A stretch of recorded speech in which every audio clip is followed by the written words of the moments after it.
Shalom saudaraku yang dikasihi oleh Tuhan, berjumpa kembali dengan saya di channel ini. Terima kasih telah mendukung perkembangan channel ini dengan cara subscribe, memberikan like, sehingga video di channel ini direkomendasikan oleh YouTube untuk menjangkau banyak orang. Tentu juga teman-teman boleh memberikan komentar yang cerdas, sopan, yang berkaitan dengan video yang saya upload. Dan saya terus meminta kepada teman-teman untuk mendukung saya dengan cara men-share video dari channel ini ke berbagai media teman-teman, supaya banyak orang yang mengetahui informasi dan kebenaran melalui channel ini. Tuhan memberkati kita.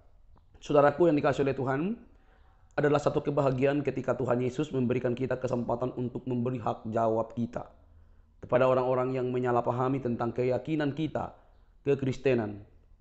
Saudaraku yang dikasihi oleh Tuhan, kali ini kita akan melihat juga bagaimana Ustadz Juma benar-benar loyo, teman-teman, loyo dan tak berdaya. Mampunya itu hanya modal suara yang besar, tapi isinya kosong. Dan apologetik Kristen ini sabar sekali untuk membimbing, mengarahkan si Ustadz Juma yang begitu luar biasa memframing segala sesuatu dan luar biasa bagi muslim seolah-olah dia paling pintar. Nah, bagaimana perdebatan dan perdiskusian teman-teman? Nah, ini dia teman-temannya videonya.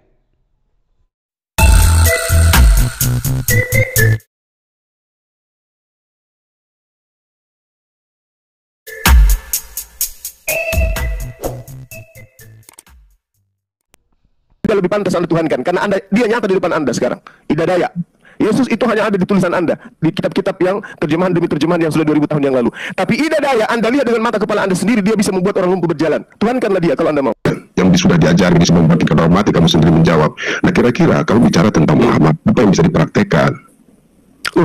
Bang, dengarkan saya bang. Ketika para nabi itu datang, ditolak oleh kaumnya, maka penolakannya ini dibekali oleh Tuhannya yang mengutus dirinya agar diakui sebagai nabi dengan bekal-bekal mukjizat. Mukjizat itu muncul ketika ada penolakan untuk membuktikan bahwa dirinya adalah utusan Tuhan.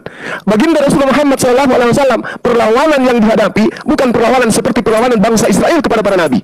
Perlawanan yang dihadapi oleh bangsa kaum yang didatangi oleh baginda Rasulullah Muhammad SAW adalah perlawanan terhadap kalimat-kalimat Allah yang datang dari langit dengan puisi-puisi mereka. Karena mereka orang Arab memang diakui dengan kemampuan dan kemahiran mereka berpuisi. Maka mujizat yang diberikan oleh Allah, kemampuan mematahkan seluruh kalimat-kalimat puisi indah yang ada di antara mereka dengan lantunan ayat suci Al-Quranul Karim. Yesus datang kepada Bani Israel, ilmu kedokteran pada saat itu berkembang. Yesus diberikan kemudahan keilmuan, mujizat yang lebih tinggi daripada keilmuan yang ada pada masa itu. Untuk mematahkan kemudian, makanya dikatakan mujizat, hal-hal yang mematahkan hal-hal yang lain. Itu yang dimaksud dengan mujizat. Jadi ketika Anda mengatakan, kenapa Rasulullah Muhammad SAW itu tidak mempraktikkan membangkitkan orang mati? Tidak relevan dengan masyarakat yang ada di sekelilingnya pada masa itu. Tidak relevan. Orang lumpuh berjalan, itu tidak relevan kepada baginda Rasulullah Muhammad SAW. Relevannya hanya pada masa Yesus alaihissalam. Maka sekarang kalau Anda mengatakan ketuhanan Yesus itu didukung oleh dia mampu membuat orang lumpuh berjalan, maka saya katakan, Ibu Ida lebih pantas Anda tuhankan. Karena dia nyata di depan Anda sekarang. Tidak daya. Yesus itu hanya ada di tulisan Anda, di kitab-kitab yang terjemahan demi terjemahan yang sudah 2000 tahun yang lalu. Tapi tidak daya, Anda lihat dengan mata kepala Anda sendiri, dia bisa membuat orang lumpuh berjalan. Tuhankanlah dia kalau Anda mau. Jadi kita bicara tentang pedoman kalau guru itu mengajarkan ada bukunya. Ya, tidak ada ibu daya tertulis di Quran ataupun di Alkitab. Anda kan bicara Petrus ada tertulis di buku itu. Jadi jangan melenceng-lenceng cuma. Maksud saya, kalau Pamannya Yesus berkata, akulah guru dan Tuhan, kalau nggak setuju Tuhan ya Tuhan. Nah, Anda kan nggak menyimak di situ itu. Dia sudah ngomong, akulah guru, ya kan? Kalau dia sudah ngomong akulah guru, kenapa Anda tidak belajar? Oke lah, Anda tidak menuhankan dia, tapi belajar. Karena Anda belajar kepada Alkitab, apa yang kata-kata Yesus, Anda kan semakin pintar. Itu guru yang benar. Betul, saya belajar bang. Nah, iya benar kan? Makanya saya tidak menuhankan. Tunggu dulu. Silakan. Tetapi kalau Anda bicara tentang kitab Al-Quran, ya kitab Al-Quran, kamu harus jujur, bedakan pemahaman kamu jika ketika kamu belajar di dalam Alkitab, ya, dan belajar di dalam Al-Quran, bedakan. Nah, Yesus mengatakan, ini remeh-temeh ini bahasanya, remeh-temeh, tapi ya, walaupun itu sebatas nabi bagi kamu, tapi Nabi Isa itu ataupun Yesus itu sudah mengatakan, akulah guru. Oke, Anda tidak perlu Anda tahu ikuti dia sebagai Tuhan. Akulah guru. Belajarlah guru sama dia. Kata-katanya itu banyak cuma. Yang memang justru saya gini, sebentar lagi. Yesus berteori tentang kata-katanya. Tetapi teori kata-katanya itu semua akan terjadi. Itu harus kamu rangkum pelan-pelan. Kalau kamu belajar di dalam Al-Quran, kira-kira ada nggak sebagai guru yang ada di situ yang seperti Yesus ini? Begitu loh, kita harus fair.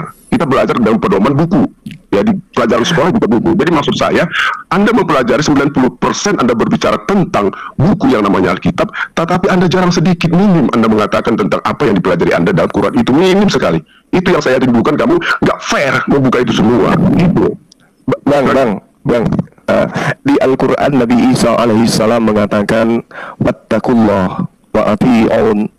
Wahai Bani Israel, taatlah kepada Allah, bertakwalah kepada Allah, takutlah kepada Allah, tunduklah kepada Allah, dan taatlah kepadaku. Wa ati'un.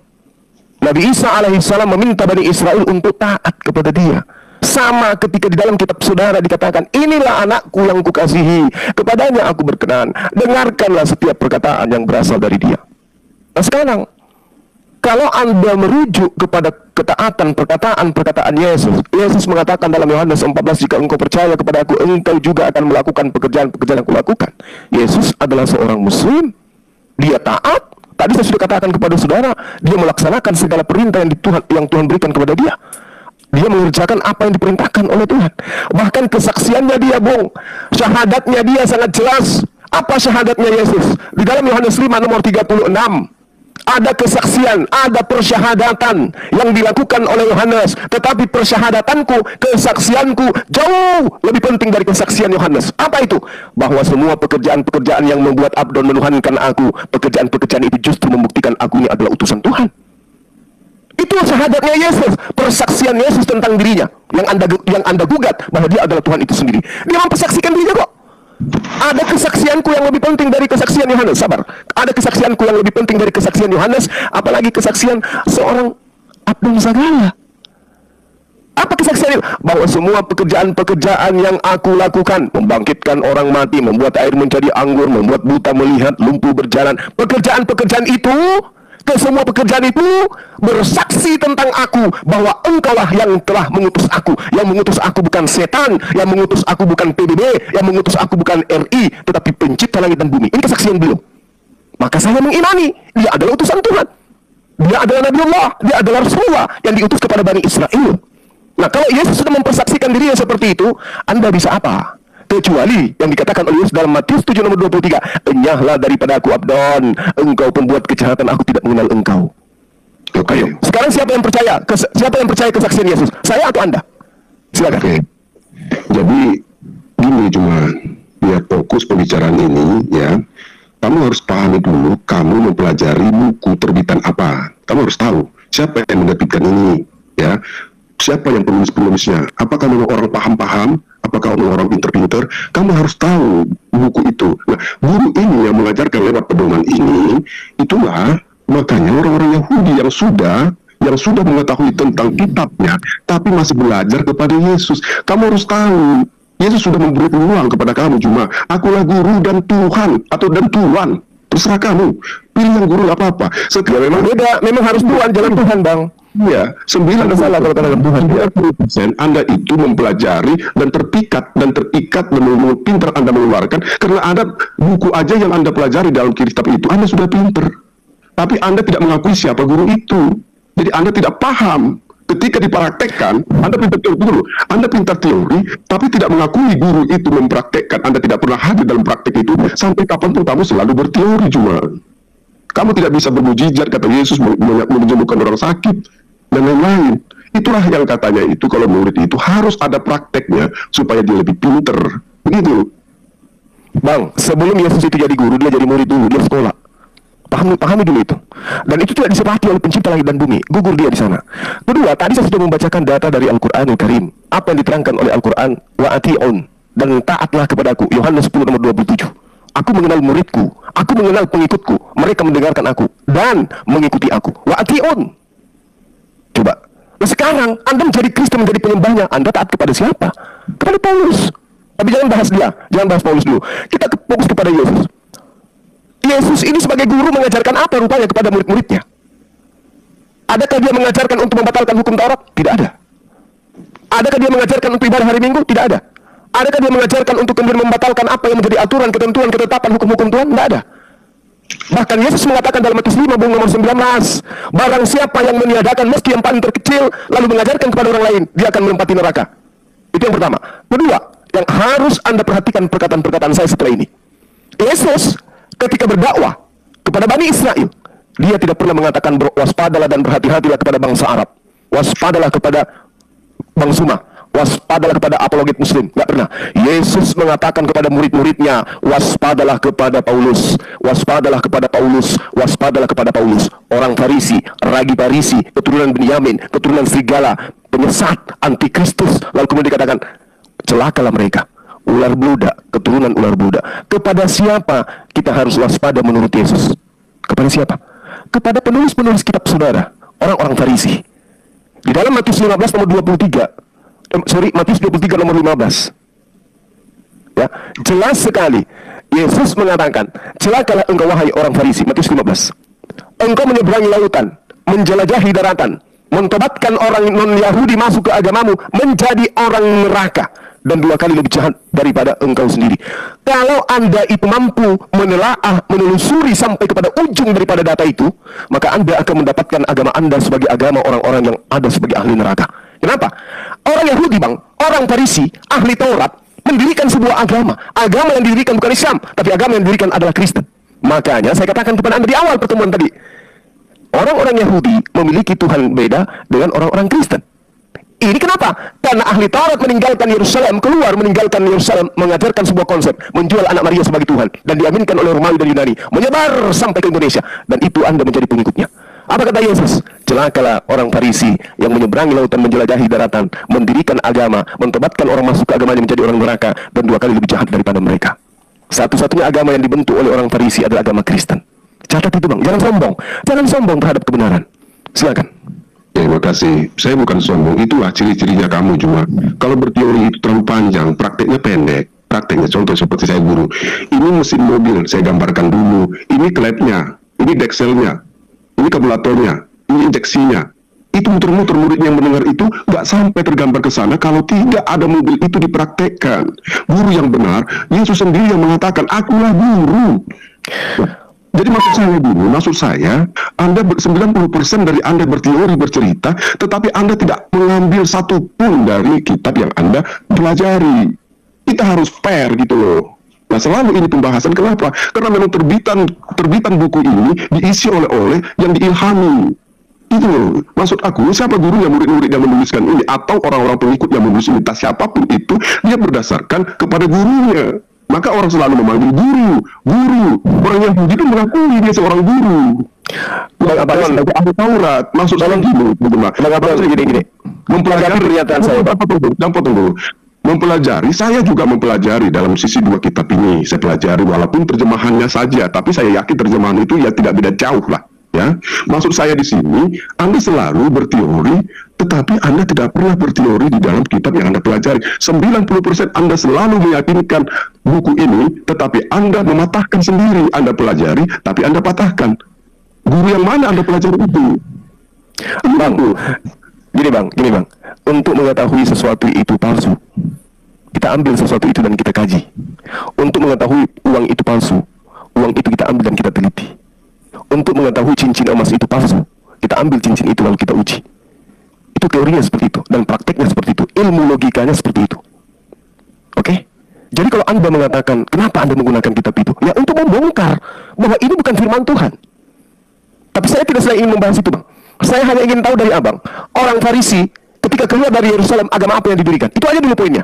Agama apa yang dibentuk oleh orang-orang Yahudi di luar daripada praktisi orang Yahudi itu sendiri. Ingat, di dalam Galatia 2 nomor 14, Paulus sendiri mengatakan orang yang tidak bersunat adalah orang yang hidup secara kafir. Pertanyaan saya kepada saudara, agama apa rupanya yang didirikan oleh orang Yahudi di luar daripada praktisi Yudaism sebagai praktisi Torah? Tolong jujur kepada kebenaran. Ini kitab saudara, Matius 23 nomor 15, ada sebuah konsep yang diajarkan oleh orang Farisi di luar daripada orang-orang Yahudi, di mana pengikutnya adalah orang neraka dan 2 kali lebih jahat daripada orang-orang Farisi itu sendiri. Tolong jawab saya dengan jujur, karena waktu saya tidak lama. Saya minta saudara jujur, agama apa yang didirikan oleh orang-orang Yahudi setelah mereka keluar daripada praktisi Torah itu sendiri? Silakan.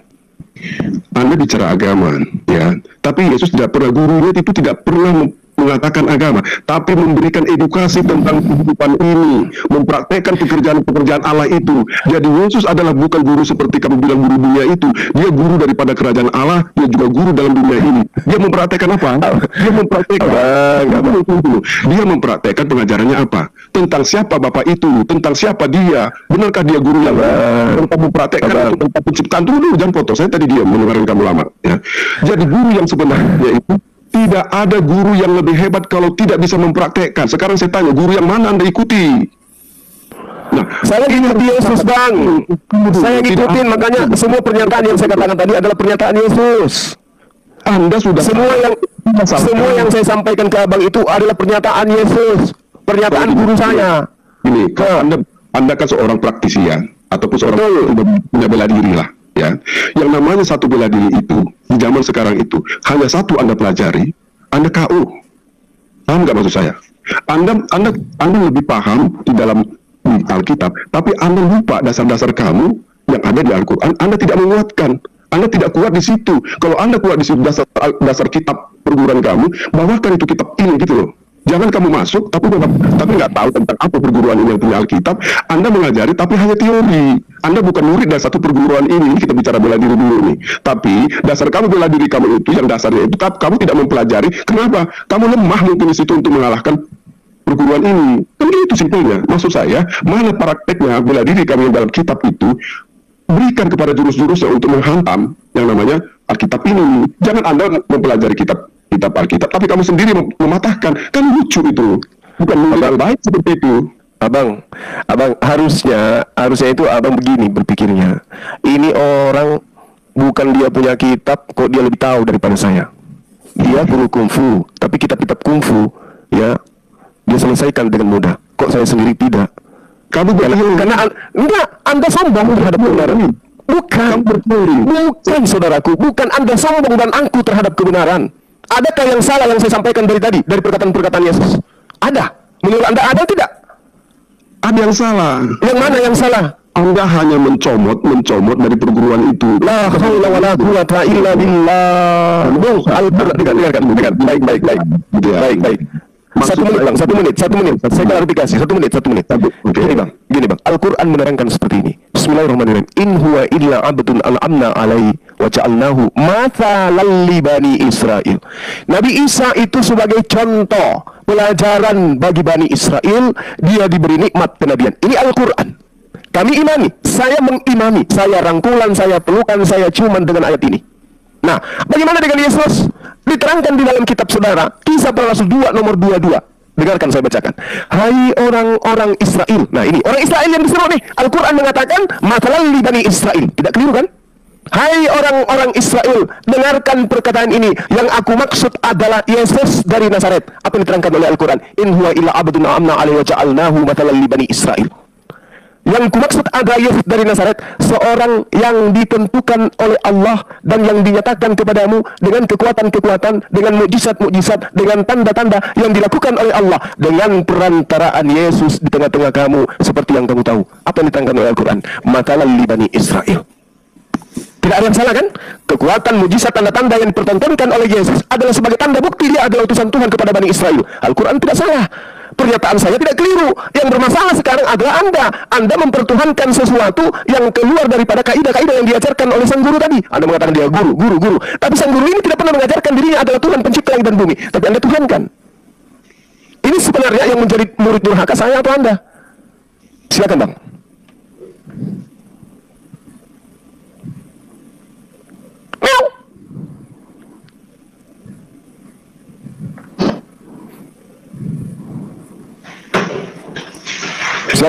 Silakan Bang Abdon, silakan.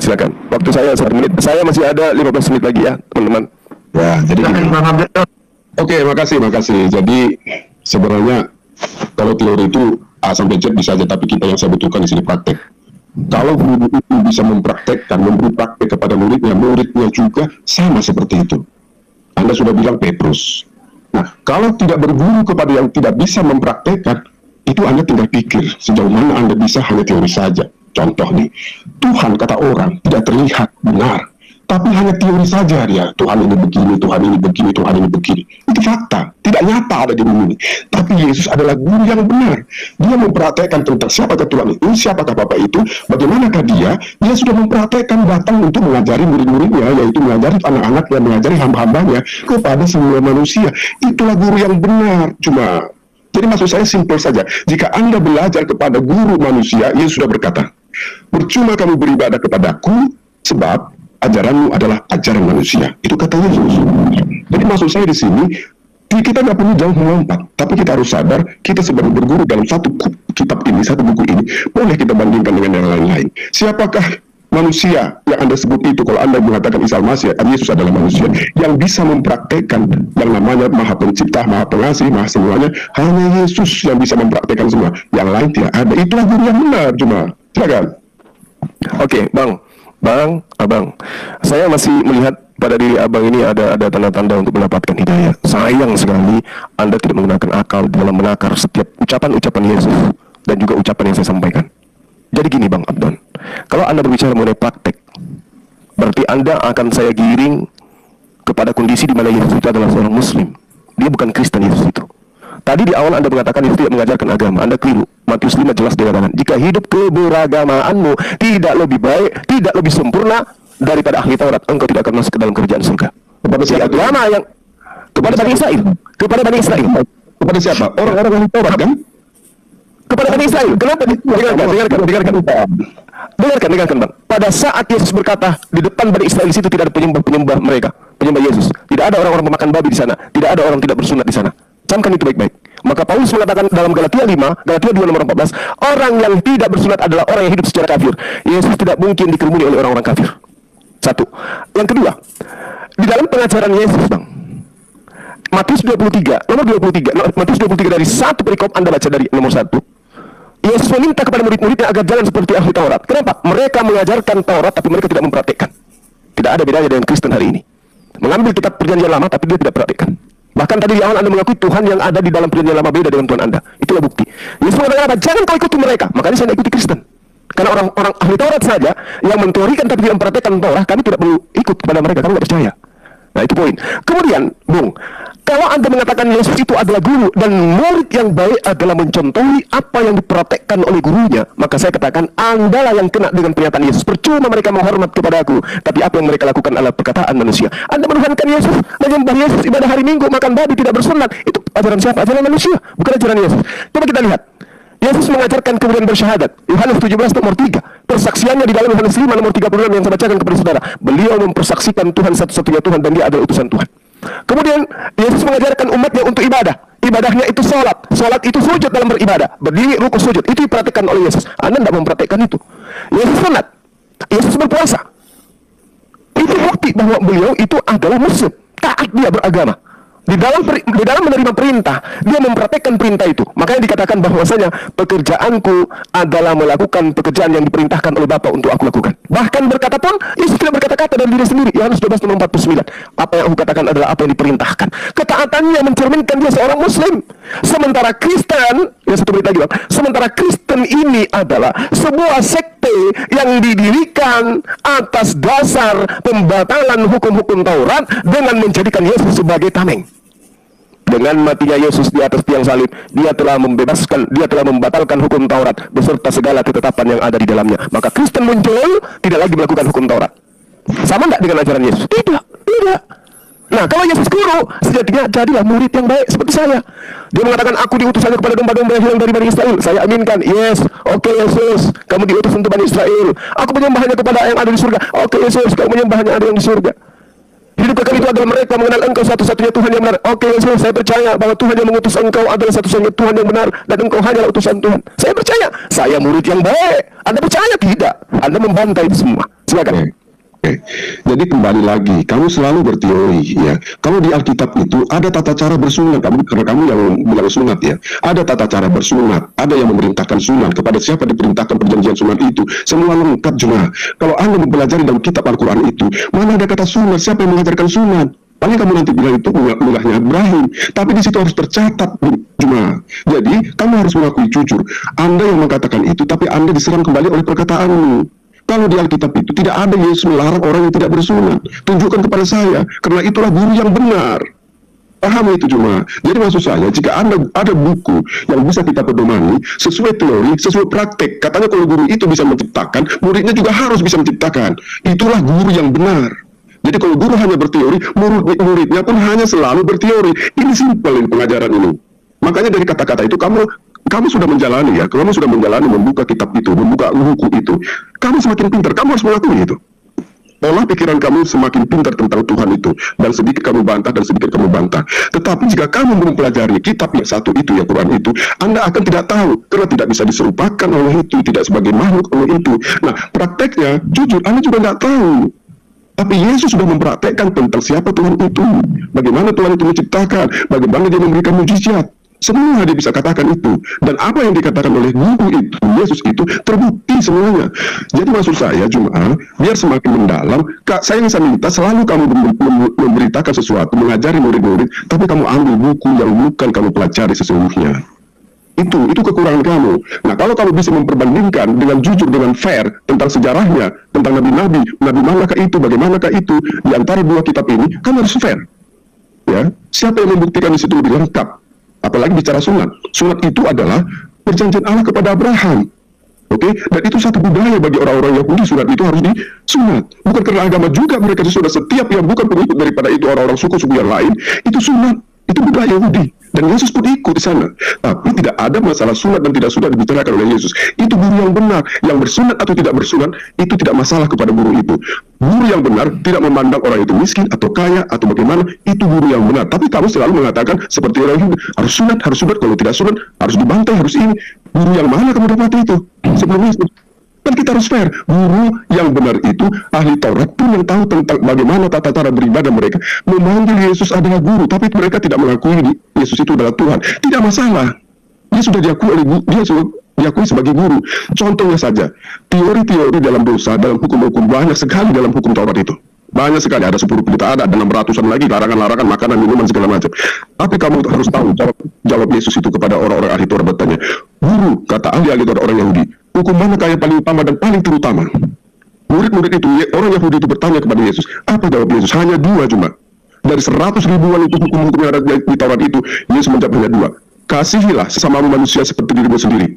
Yang sama dengan itu, kasihlah sesamamu manusia seperti dirimu sendiri, kasihlah Tuhan Allah dengan segenap hatimu.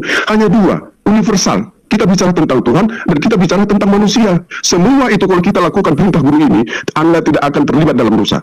Pahami, itulah hukum kasih. Nah, hukum kasih ini kamu bingung, apa kasih itu, apa kasih itu. Kamu sendiri kalau kamu membantu orang yang tidak punya, mereka menerima hukum kasih ada pada kamu cuma.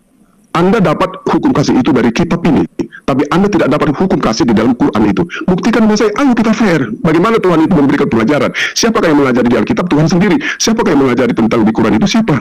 Dan kita harus fair gitu, biar kita lebih paham guru yang mana kita ikuti. Jadi jangan asal bilang bahwa manusia, Tuhan itu manusia, tapi Anda bicarakan ketika saya Tuhan itu seperti apa, Anda tidak bisa membuktikan seperti apa. Begitu.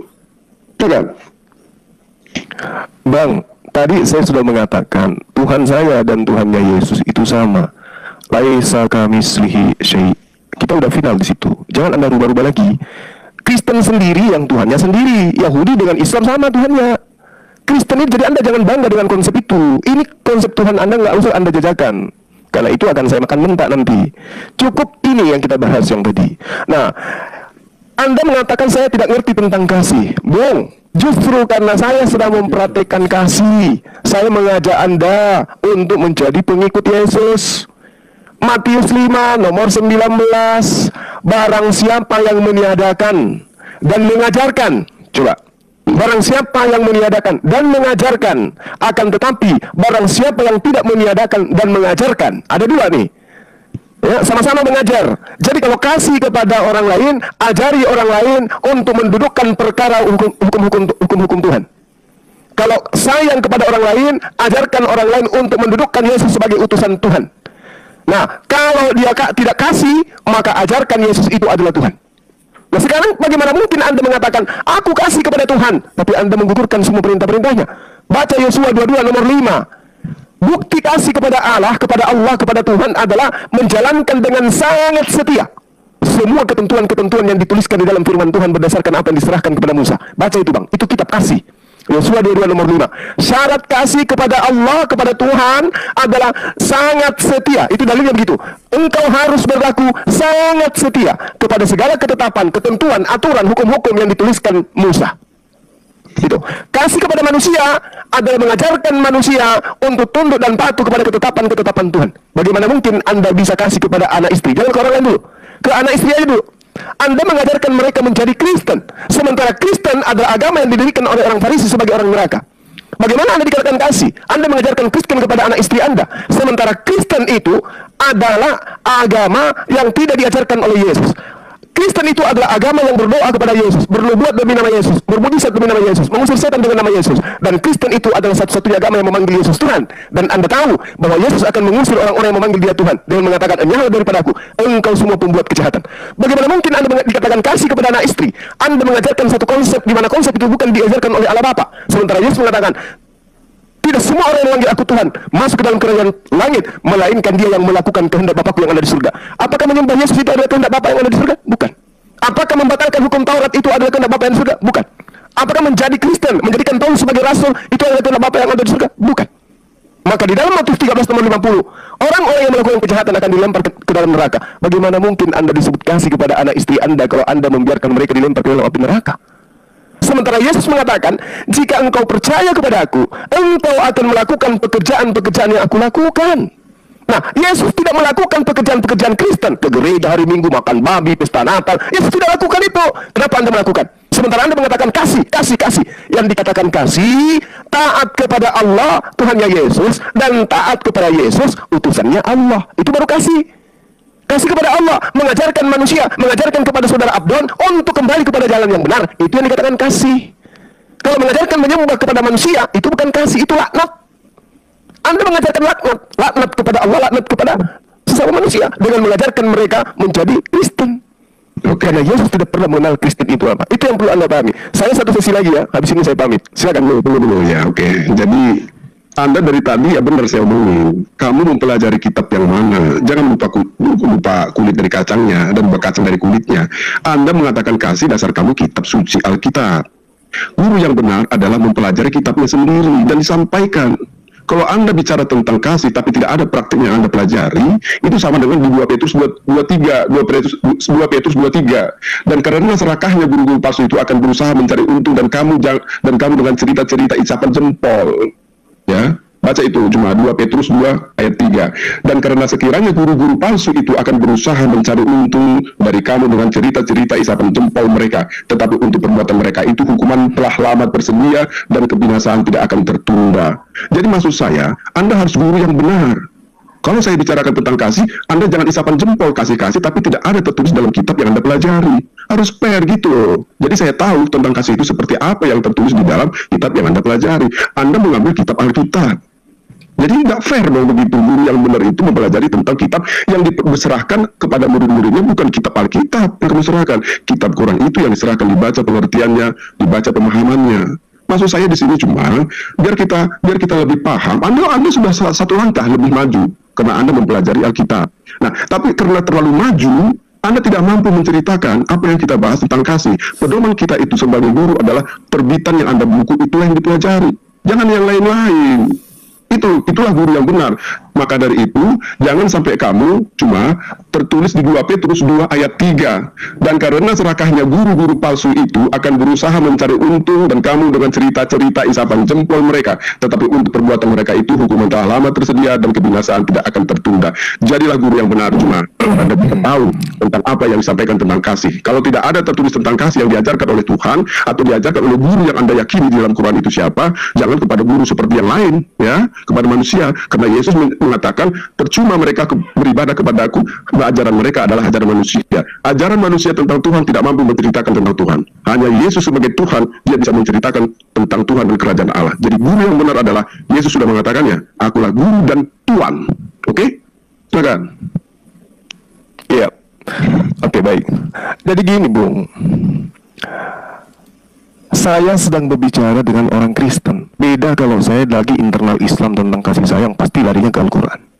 Jangan Anda ragukan tentang Al-Quran, tentang perintah kasih. Di dalam kitab saudara tidak akan pernah Anda temukan data perintah saling menyayangi, nggak ada. Yang ada cuma kasih, mengasihi. Sementara kasih itu levelnya rendah dibandingkan sayang. Di Al-Quran kasih dilengkapi sayang. Di kitab Anda nggak ada sayang, yang ada hanya kasih. Nah, kalau Anda berbicara tentang Al-Quran, Allah mengatakan dalam surah Maryam ayat 96, Innal ladina amanu wa amilus salihati sayaj'alu lahumur rahmanu wudda. Itu jelas tuh. Sungguh orang-orang beriman dan mengerjakan kebajikan, kelak Allah yang Maha Pengasih akan menanamkan rasa kasih sayang dalam hati mereka. Surah At-Taubah ayat 24. Itu kasih sayangnya itu jelas sekali. Bagaimana perintah Allah di dalam kehidupan umat Islam agar mereka kemudian menjaga anak-anaknya, hartanya, istrinya dari api neraka. Dengan cara apa? Mengajarkan mereka untuk mentaati perintah-perintah Tuhan seirama dengan yang diajarkan oleh Yesus. Ya, itu yang perlu saudara pahami. Lalu kemudian Al-Quran mengatakan apa? Ud'u ila sabili rabbika bil hikmah wal mau'izal hasanah wajadilhum billati hiya ahsan. Serulah abdon, serulah manusia kepada jalan Tuhanmu dengan cara hikmah dan pengajaran yang baik, dan berdebatlah dengan mereka dengan cara-cara yang baik. Ini perintah, ini wujud kasih sayang di Islam. Kalau Anda ingin mengorek kasih sayang di Islam, kalau di Anda kasih sayang itu apa? Kasih itu apa? Menghilangkan ajaran Tuhan. Itu yang Anda maksud kasih. Kasih kepada Tuhan, kasih kepada manusia. Dengan cara apa? Dengan memerintahkan mereka jangan lagi taat kepada Tuhan. Galatia 5 nomor 1. Kita telah dibebaskan dari aturan-aturan Tuhan dan dimerdekakan dari penghambaan. Dimerdekakan dari menghambakan diri kepada Tuhan. Makanya kalian tidak disebut lagi hamba, tapi anak. Kenapa? Kalian tidak menghambakan diri. Apakah itu disebut kasih sayang? Tidak, bukan itu yang diajarkan oleh Yesus.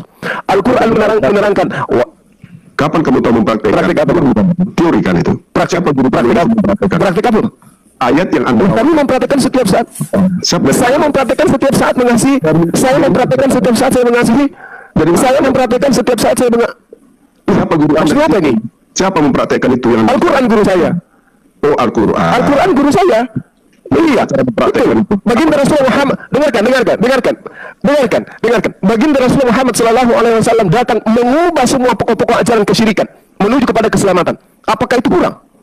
Oh, jadi guru yang mengajarkan manusia, Baginda Rasulullah Muhammad SAW mempraktekkan kasih sayang itu kepada seluruh umat manusia. Makanya kedamaian itu muncul di Indonesia ini. Sebelum Islam masuk ke Indonesia, apa yang terjadi? Kenapa Indonesia dulu?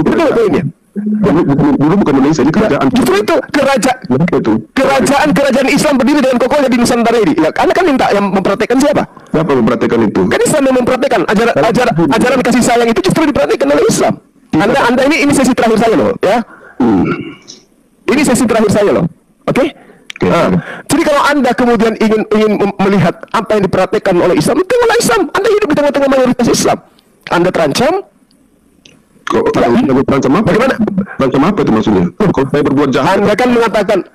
Anda kan mengatakan siapa yang mempraktekkan? Kamilah yang mempraktekkan kasih sayang ini. Bawakan dari kitabmu. Kalau di Alkitab tadi yang saya bacakan tadi apa? Nggak ada. Di kitab saudara itu perintahnya bunuh. Di kitab saudara itu perintahnya bunuh. Ya Allah ya Karim, bunuh. Ada bang. Kalau saya temukan ada gimana? Iya, saya tahu maksud kamu. Perintah Tuhan Yesus itu beda. Kamu tahu nggak? Apa perintahnya? Menyembah Dia. Kasihilah Tuhan Allahmu. Kasihi Tuhan Allah itu dengan cara apa? Dengan cara apa? Ternyata Anda memang tidak mendengarkan penjelasan saya. Kasihi Tuhan Allah itu dengan cara apa? Kasihi Tuhan Allah itu dengan cara apa? Dengan cara membatalkan perintah-perintahnya atau gimana? Prakteknya kita. Prakteknya. Sekarang mari kita lihat. Lama Yesus ini pernah menyakiti orang? Pernahkah Yesus menyembuhkan orang? Pernahkah Yesus menolong orang? Yesus, Yesus bukan hanya menyakiti orang. Yesus membuat Allah murka semurka-murkanya. Nah itu Yesus membuat Tuhan marah. Oh tidak. No. Saya kasih dalil.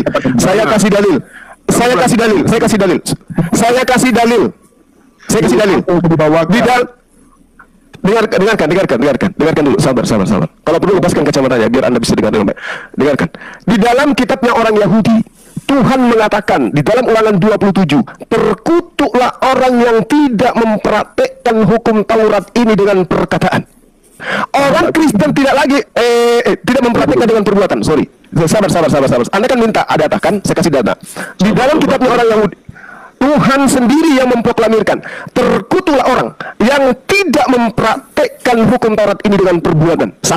2. Di dalam Kejadian 17 nomor 14, bunuhlah setiap orang yang tidak bersunat, karena dia telah membatalkan hukum perjanjian kekalku. 2. Apa yang dilakukan oleh Yesus kemudian? Membebaskan orang-orang Kristen untuk tidak mempraktekkan perintah-perintah Tuhan. Apa akibatnya? Dia mati secara apa? Terkutuk. Kalau matinya saja terkutuk, jangan mimpi dia mau masuk surga. Oke? Kenapa? Ini, saya kasih data. Sebelum Anda bicara, saya kasih data. Yesaya 44 nomor 9. Yesaya 44 nomor 9. Orang yang tidak bersunat, haram hukumnya masuk ke dalam bait suciku. Ayo. Baca Yehezkiel, sahabat, Yehezkiel 6. Orang yang makan babi akan dihanguskan dengan api yang menyala-nyala. Oke? Jadi bagaimana mungkin kemudian bagaimana mungkin kemudian orang yang tidak mempraktekkan hukum-hukum Tuhan, dikarenakan Yesus telah membatalkannya menurut Paulus, Yesus ini bisa selamat? Gak bisa. Yesuslah orang yang akan tinggal di dalam api neraka secara kekal abadi. Kalau kita mengikuti perkataan Paulus, tapi itu adalah fitnah. Yesus tidak pernah membatalkan, tapi difitnah. Dengan matinya Yesus di atas tiang salib, dia telah membebaskan, dia telah membatalkan hukum Taurat dengan segala ketetapan yang ada di dalamnya. Itu fitnah. Sementara Yesus mengatakan di dalam Lukas 13:16 dikatakan apa? Lebih mudah langit dan bumi lenyap daripada setitik hukum Taurat itu batal. Itu Bang. Itu perkataan Yesus. Batal makanya antara Tuhan yang disembah oleh Yahudi dan Tuhan yang disembah oleh Kristen itu berbeda.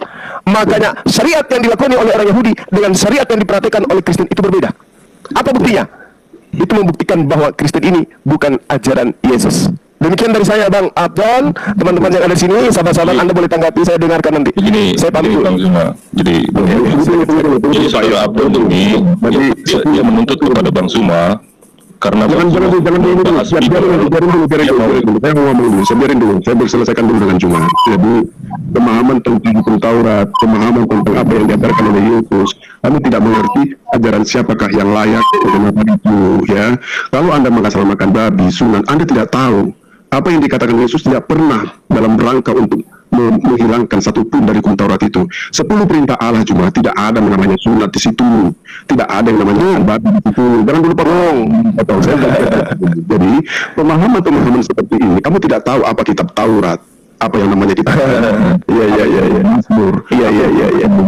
Jadi perbedaan makna yang guru sebenarnya yang bisa memerintahkan yang benar adalah Yesus. Contoh, paham ini di Quran juga, yang di Taurat juga. Ada larangan, ada perintah. Jika wanita yang berzina harus dihukum rajam. Itu orang Yahudi itu. Wanita yang berzina kedapatan harus dihukum rajam. Itu perempuan yang berzina itu dibawa oleh ahli-ahli Taurat orang-orang Yahudi ke hadapan Yesus. Mereka bertanya kepada Yesus sang guru itu, Guru, di dalam titah kami, di dalam hukum kami, jika ada berzina perempuan maka wajib akan dilempar sampai mati atau dihukum rajam. Bagaimana pendapatmu, Guru? Itu kok kata orang-orang Yahudi. Nanti ada buku di Alkitab, ya. Nah, apa jawab Yesus? Ya, itulah guru yang benar. Jawab Yesus, padahal di kitab udah tamat itu, Bang. Kamu tamat menghafalnya. Padahal di kitab mereka orang Yahudi yang taat kepada hukum itu tunduk kepada perkataan Yesus. Kalau begitu kata Yesus, barang siapa di antara kamu tidak punya dosa, tidak berdosa, baiklah melempar iman. Oke, bayangkan itu kesalahan Yesus mereka tidak bisa melakukan hukum Taurat yang mereka taati, gugur mereka. Padahal di kitab itu harus diwajib dihukum rajam. Oke, nah perkataan Yesus, jika ada di antara kamu tidak berdosa, baiklah melempar duluan. Tidak satu pun terjadi mereka berani melempar perempuan itu. Apa kata Yesus kepada orang yang berdosa yang mendapatkan zina ini? Bagaimana anakku? Adakah yang melempar engkau? Apa kata perempuan itu? Tidak ada, Guru. Ya. Kalau begitu, aku juga tidak melempar engkau. Pergilah, jangan berbuat dosa lagi. Itulah prakteknya Allah itu Maha Pengampun. Pernah nggak kamu pelajari guru yang sebenarnya memberi pelajaran di dalam kitab itu? Di dalam kitab itu, di dalam kitab yang kamu pelajari. Itu loh. Baik, Bang. Sekarang gini. Sekarang itu waktu saya tinggal sedikit. Sekarang saya tanya dulu. Wanita tadi diampuni dosanya atau tidak? Tunggu dulu. Jangan berbuat dosa. Pergilah, jangan berbuat dosa lagi. Oke? Nah, kata-kata ini, konteksnya sebenarnya wanita sudah mati dirajam. oleh ahli Taurat itu, ahli agama itu. Tapi adanya Yesus di situ terjadi keselamatan bagi orang yang berdosa. Paham? Oke. Kamu nggak Pertanyaan saya. Oke. Pertanyaan saya. Sabar. Pertanyaan saya, Bang. Pertanyaan saya. Biar Anda jelaskan. Pertanyaan saya. Wanita tadi diampuni atau tidak? Diampuni dong. Kalau dia nggak diampuni, dia mati. Iya. Oke. Berarti tidak. Berarti tidak berguna penyaliban kan? Gini dulu. Kalau penyaliban kan? Ternyata Yesus bisa mengampuni tanpa salib kan? Kamu nggak ngerti itu teori kamu. Selesaikan dulu saya. Itulah dalam kejadian itu cuma yang katanya Yesus juru selamat dengan perkataannya saja, perempuan yang kedapatan berzina dan berdosa ini selamat daripada maut. Kalau tidak ada Yesus di sini, berarti diampuni. Iya, berarti diampuni. Kalau tidak ada berarti tidak ada penyaliban, orang pun bisa selamat, betul? Penyaliban itu beda konteksnya lagi. Kamu bawa itulah teori kamu yang nggak paham. Kamu kalau lagi kita bicara mobil, Anda jangan bicara. Kalau makanya kalau buku-buku itu ada ilmu ada IPA, IPS. Ternyata sia-sia kematian Yesus di atas tiang salib. Ternyata dengan cara mengatakan dosamu diampuni, semua orang bisa terampuni. Ya Allah ya Karim. Dengan penyaliban itu, ketika Yesus bersama dengan orang yang hidup, dia lepas daripada maut. Bagaimana dengan orang yang mati? Yesus disalibkan dan mati, dia menyelamatkan orang-orang mati semua. Itulah namanya guru, yang namanya guru penguasa kematian, ya, penguasa kehidupan. Di kematian silakan. Jika tidak ada yang berkuasa mengambil Anda, menyelamatkan Anda di kematian, maka itu bukan guru yang paham itu. Kita bicara konteks iman. Jangan bandel. Oke. Oke, Saudara Abdon. Wanita tadi selamat. Oke. Karena dia kemudian dikatakan oleh Yesus, itu perkataan Yesus, katanya, jangan lagi kau mengulangi dosa tersebut. Itu sudah diterangkan oleh Al-Quran, Bung. 1400 tahun silam Al-Quran sudah menjelaskan itu. Bismillahirrahmanirrahim. Musaddiqan lima bayna yaday minat Taurah wa liuhilla lakum ba'dal ladina hurrima alaikum wa ji'tukum bi ayatin min rabbikum fattaqullaha wa ati'un. Itu sudah dijelaskan. Nabi Isa datang kepada Bani Israel untuk menghalalkan kepada Bani Israel sebagian dari apa yang diharamkan oleh Allah kepada mereka Bani Israel. Al-Quran tidak pernah keliru dengan situ. Yang menjadi permasalahan ini adalah ketika hukum kisas itu tidak dipraktekkan rajam kepada wanita tersebut. Oke, nah sekarang yang jadi permasalahan penyembah-penyembahnya ini. Apakah ada pengampunan dari Yesus? Sementara Yesus mengatakan, enyahlah daripadaku engkau semua pembuat kejahatan. Makanya Anda tidak bisa menjawab tadi. Agama apa yang didirikan oleh orang Farisi? Anda tidak bisa menjawab. Agama Anda tahu tentang agama yang dibawakan. Dia pengikut, siapa yang mengikuti dia? Mana ada konteks Yesus mengajarkan agama? Mereka berkuasa. Anda itu, saya yakin di dalam kepala Anda. Anda tidak melihat. Saya yakin, dengar, jangan buat saya kurang ajar sama Anda ya. Dengarkan, di dalam kepala Anda coba pergi ronseng, kepala Anda kelihatannya ada garpu di dalam nyangkut. Di dalam Matius 2, dengarkan saya. Ini waktu saya terbuang percuma, dengarkan. Matius 23 nomor 15, dengarkan saya. Yesus berkata, celakalah kamu hai ahli-ahli Taurat dan orang-orang Farisi. Ahli Taurat Paulus, orang Farisi Paulus. Hai orang-orang munafik. Munafik adalah Paulus. Kalau ketemu orang Yahudi ngaku orang Yahudi, ketemu orang Roma ngaku orang Roma, munafik dia. Sebab kamu mengarungi lautan. Paulus mengarungi lautan, menjelajahi daratan, sampai ke Kiliki, sampai ke Roma dia menjelajahi daratan. Itu adalah Paulus. Untuk mentobatkan satu orang saja, orang Yahudi, non-Yahudi. Orang Yahudi menjadi pengikutmu, menjadi penganut agamamu. Berarti ada agama yang didirikan oleh orang Farisi. Bukan Yesus mengajarkan agama, tapi orang dengar. Tidak ada, dengar. Paham cuma dalam guru palsu begitu. Ada agama. Baca kisah para rasul 20 ayat yang baca kisah para rasul. Ayat dengarkan saya, Bung. Waktu saya terbuang nih. Kisah para Rasul 24 nomor 5. Dengarkan. Telah nyata bagi kami Bani Israel bahwa orang ini, Paulus, adalah penyakit sampar. Dia adalah seorang yang menimbulkan kekacauan di antara semua orang-orang Yahudi di seluruh dunia yang beradab. Dan bahwa Paulus adalah seorang tokoh dari sekte Nasrani. Siapa tadi orang Farisi yang membuat apa? Membuat agama. Dan setelah mereka bertobat masuk ke dalam agamamu, kau membuat mereka menjadi orang neraka dan 2 kali lebih jahat daripada engkau sendiri. Agama apa yang dibentuk oleh orang Farisi? Nasrani. Mana dalilnya? Kisah para Rasul 24 nomor 5. Mau lari kemana Anda? Ternyata agama yang dibentuk oleh orang Farisi, dengarkan. Ternyata agama yang dibentuk oleh orang Farisi, Anda mengatakan, mana ada agama di situ? Nggak disebutkan. Tapi ternyata Paulus ini berasal dari sekte Nasrani. Nasrani adalah Kristen. Yang pertama sekali tentang Yesus berbicara kepada ahli Taurat, orang Farisi. Betul. Dengarkan. Biar saya dengarkan. Waktu saya tinggal 1 menit. Dengarkan. Matius 23 nomor 15. Dia Yesus berkata, celaka kamu hai ahli Taurat. Sama halnya dia mengatakan begini, celaka engkau wahai Paulus. Engkau menyeberangi lautan, engkau menjelajahi daratan wahai Paulus. Mengajarkan Nabi Isa alaihissalam adalah utusan Tuhan dan bukan Tuhan. Berarti itu bukan Paulus. Sedangkan Paulus adalah oknum yang menyesatkan manusia. Laknatullah alaih. Dia menyesatkan agar manusia menyembah kepada sesama manusia. Paulus tidak pernah mengajarkan seperti itu. Paulus tidak pernah mengajarkan seperti itu. Kamu tetap sabar. Mengutus kepada mereka. Gini loh, ketika kami mengutus kepada mereka 2 orang utusan, lalu mereka mendustakan keduanya. Kemudian kami kuatkan dengan utusan yang ketiga. Maka ketiga utusan itu berkata, sungguh kami adalah orang-orang yang diutus kepadamu. Yang ketiga itu siapa? Yang ketiga itu sesuatu kepada lain, Bulus. Kamu tidak mengakui Bulus. Saya mengakui itu adalah Bulus. La haula wala quwata illa billah. Terus apa hubungannya dengan Paulus laknatullah? Saya tanya apa hubungannya dengan Paulus laknatullah? Siapa Bulus itu? Bulus itu adalah murid Nabi Isa alaihissalam. Nggak ada muridnya itu. Jadi siapa? Jadi utusan siapa? Nggak ada nama Yesus itu, nama murid Yesus. Berarti ngapain kau ngais Bulus berarti? Ngapain? Kalau itu ternyata bukan Yesus. Ngapain? Ketiban saya bahas kitabmu, kamu nggak bisa ngapain?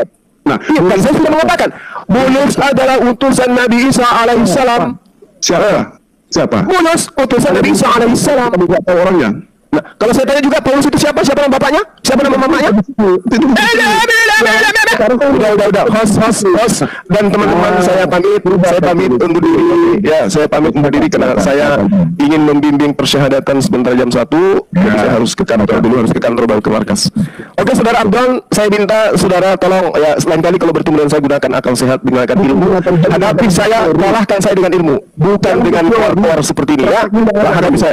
Kalau Anda tidak sanggup, datangkan orang Kristen yang jauh lebih hebat dari Anda penguasanya terhadap kita untuk menghadapi Bang Suma. Kalau cuma kayak begini pantat ayam juga bisa. Kalau cuma keluar pantat ayam juga bisa. Bung, Anda dilakukan oleh Anda sendiri. Agama Anda, Yesus sendiri mengatakan bahwa agama yang didirikan oleh orang Farisi adalah Kristen. Itu nyata di dalam kitab Saudara. Saatnya Anda bertobat. Oke? Ternyata sekte Nasrani itu menurut Yesus adalah orang-orang neraka. Matius 23 nomor 15. Kristen ini adalah orang neraka. Itu jelas, nggak bisa Anda bantah. Sekali lagi sebelum saya pamit, di dalam pernyataan Yesus di dalam Matius 23 nomor 15, Kristen ini adalah orang neraka yang 2 kali lebih jahat daripada orang Farisi itu sendiri, pendiri Kristen itu sendiri. Dan kenapa saya katakan Kristen? Kenyanglah daripada itu. Sekalian pembuat kejahatan. Dalam Paulus, di Quranmu tertulis Paulus itu Bulus, tapi kamu mengingkarinya. Apa lebih paham kamu daripada jalan lain? Tafsir itu cuma kamu itu seperti bagaimana Anda mengatakan bahwa itu adalah Paulus? Apa alasan Anda? Itu ceritanya dari mana? Saya korban waktu saya loh. Saya tanya sama Anda, dari mana Anda tahu bahwa Bulus itu adalah Paulus? Dari mana Anda tahu? Tafsir jalan lain itu siapa nama-namanya? Simon. Bulus. Saya katakan Bulus. Begitu Paulus saya tanya. Saya sudah mengakui utusan yang ketiga bernama Bulus. Terus apa hubungannya dengan Paulus? Laknatullah itu apa hubungannya? Itu siapa? Gak bisa jawab kamu kan? Ya, justru saya bertanya sama Anda. Saya lagi bertanya. Anda yang membawa. Dengarkan. Kamu bisa dengan Bulus, tapi tahu prakteknya siapa itu? Justru Anda ketika saya bercerita tentang Paulus, Anda mengatakan Paulus itu diceritakan di Al-Quran. Saya tanya, dari mana Anda tahu? Dari mana? Dari tafsir. Udah. Tafsir, emang lebih paham kamu daripada tafsir cuma. Sekarang saya tanya sama Anda, Abdon. Pengikut Paulus, tafsirnya jalan lain itu. Saya sudah tamat. Di situ namanya Bulus. Siapa Bulus itu kalau kamu tamat? Siapa Bulus? Kenapa? Dia pengikut Isa. Mana pengikut Isa Bulus? Nggak ada. Kalau pengikut Isa itu Yesus itu adalah Paulus. Kalau nggak Paulus. Kenapa Anda larikan ke Yesus? Tuyul, kampret. Lagi tanya Isa, kenapa lari ke Yesus? Tuyul. Kamu kan bawa Paulus. Kamu ini Kamu dasar penyesat. Paulus itu adalah dengarkan saya. Tolong di-mute dulu ini. Harus di-mute dulu ya atau di-kick aja turun. Di-kick. Nah, ini aja enggak benar kamu tuh. Biar di-kick aja di-kick. Kalau Anda tidak mau diam, di-kick. Ini waktu saya terbuang percuma untuk orang bahlul kayak Anda. Dari tadi Anda bicara, diam. Saya guru Anda di sini. Diam. Kalau Anda tidak diam, saya turun. Anda hanya guru teori. Oke, saya turun. Baik. Teman-teman, saya pamit ya. Assalamualaikum warahmatullahi wabarakatuh. Saya juga turun. Oke teman-teman yang dikasih oleh Tuhan, kita sudah menyimak perdiskusian yang begitu mengasyikkan, penuh dengan data, dilawan dengan klaim oleh Ustaz Zuma. Oke teman-teman, 1 Petrus 3 ayat 15 untuk mengawali bagaimana cara pandang kita terhadap orang-orang yang menyalahpahami tentang keyakinan kita.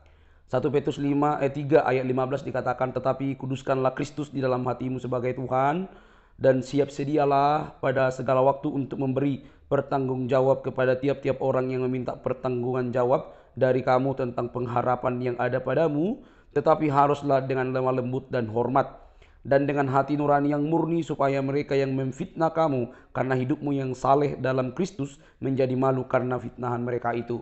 Jadi ada sebuah tanggung jawab yang diberi oleh Tuhan supaya kita memberikan pertanggungjawaban iman kita kepada orang-orang yang mungkin bertanya dan menyalahpahami tentang keyakinan kita, dan itulah yang terjadi selama ini. Oke teman-teman yang dikasih oleh Tuhan, dari perdiskusian ini kita bisa pelajari beberapa hal. Pertama, bahwa kita berdiskusi harus disertai dengan data yang valid, data dan penguasaan materi yang benar, bukan modal klaim dan besar suara. Nah, artinya selama ini Ustadz Zuma menjadi jagoan gerhana mualaf dan juga jagoan muslim itu pun bisa kandas seketika, sehingga itu hanya menunjukkan dan menyadarkan dia bahwa dia tidak ngerti apapun tentang kekristenan. Ya teman-teman, ini menjadi peringatan supaya teman-teman yang mau belajar tentang kekristenan bukan malah mengajar, belajar bukan mengajar. Setinggi apapun gelarmu di Ustadz Islam, kamu wajib belajar bukan mengajar. Karena kamu tidak memiliki kapasitas dan yang kredibel untuk itu. Dan apa yang disampaikan oleh data-data yang disampaikan oleh apologetik Kristen ini merupakan bagian untuk meluruskan cara berpikir Zuma. Dan semoga suatu nanti kamu bisa juga, ya, hatimu tidak keras di berdiskusi dengan data Ustadz Zuma dengan yang valid, yang benar-benar dapat dipertanggungjawabkan. Jadi apa yang disampaikan oleh apologetik Kristen ini merupakan bagian untuk meluruskan cara berpikir kalian yang menyalahpahami tentang Yesus Kristus, Alkitab, dan Injil tentang Kekristenan secara keseluruhan. Nah, melalui ini teman-teman, saya mengingatkan kita untuk terus bertumbuh dalam iman, dalam pengharapan, dan dalam juga wawasan. Nah, semoga kita dicerdaskan teman-teman, semoga kita dikuatkan, diteguhkan, semakin akrab dan semakin kuat dalam keimanan kita kepada Yesus Kristus. Karena Yesus Kristus mengasihimu dan saya. Sampai di sini video saya, jangan lupa tekan tombol subscribe-nya, like, komen, dan share. Sampai ketemu di video selanjutnya. Bye-bye.